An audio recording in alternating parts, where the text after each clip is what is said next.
everyone, welcome to my channel. I hope you're having a beautiful day. I'm very excited because this is the first painting in quite some time that I've been able to do that's longer than a 10 or 15 minute painting. This painting actually took an hour, so this is a time-lapse video of that 1 hour painting, so it was really quite a quick piece. But very happy with how it turned out. I'm going to talk just a little bit about some of the techniques I used, and I hope you just enjoy watching. It can be kind of relaxing to watch the time-lapse videos. I've always enjoyed watching other artists' time-lapse stuff, so I hope you enjoy. So this video is a little bit different from quite a few of my other time-lapse painting videos because I included the sketch. The drawing is part of the full painting time, so including the sketch time, it's an hour-long endeavor. So I spent about 10 minutes sketching out the bird. It's a hummingbird, so the shape of the bird.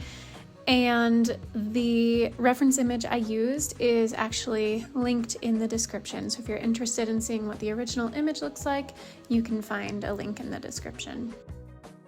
Using a very light 4H pencil, and a couple times you saw me use it to kind of make some approximate measurements, and that was helpful in just blocking it and making sure I had the proportions as close as possible. I didn't spend as much time on the sketch as I would for a really long painting, but it worked out quite well. So now I'm starting in with the painting.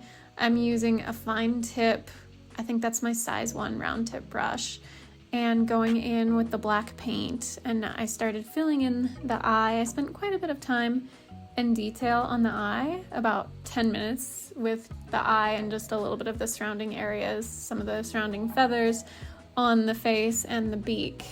So that took about 10 minutes, and spending that much time up front with the detail kind of helped, especially that head portion, look a little more realistic.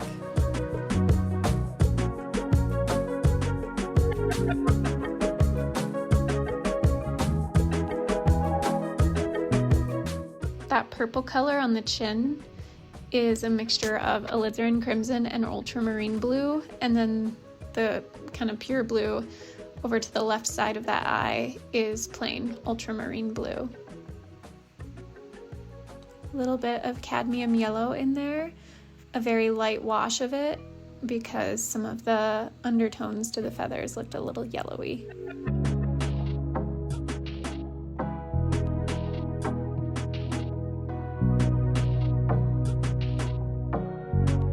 There was a really lovely bright purple set of feathers in that line, and I rushed it a little too bit and the colors got a little muddied because they were still wet.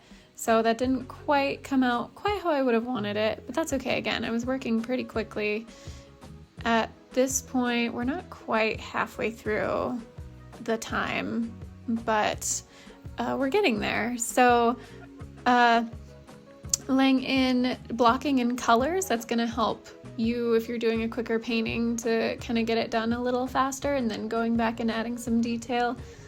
And again, I worked pretty quickly. That is the halfway point right there. So that was 30 minutes of work time, including that sketch at the beginning.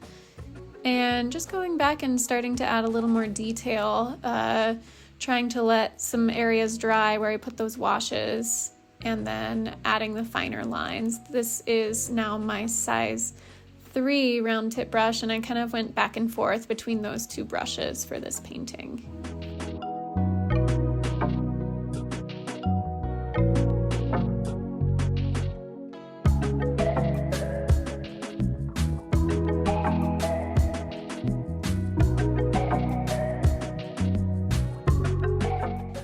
Those brown feathers that I'm working on right now, I used a combination of burnt sienna and I think even some very dark brown madder, M-A-D-D-E-R I think is the name of the paint, and just kind of laying washes over each other. But of course now I'm working on those, well, I was working on those tail feathers. It moves so fast when it's time-lapsed, but just filling in more details with the fine, very fine tip brush, getting those lines of the feathers so you can see where they overlap.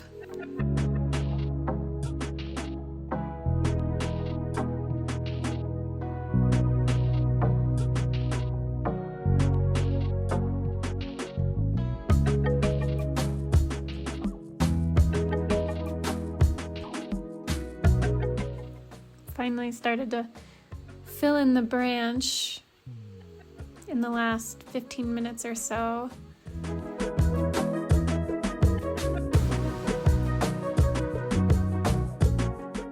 I'm using burnt sienna, burnt umber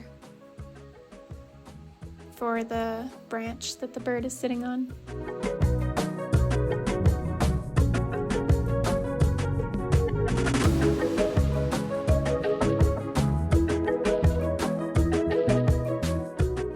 Something that's so key about really any painting but watercolor is building up layers. You're going to have your light washes underneath and then heavier washes over the top, and then keep building up those fine details to try and make it look more realistic.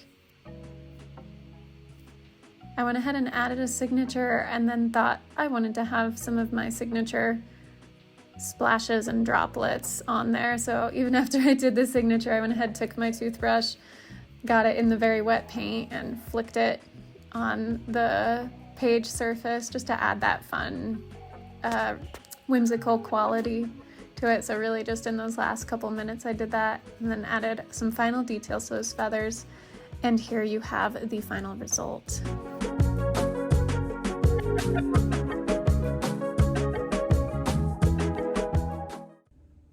Thank you so much for watching.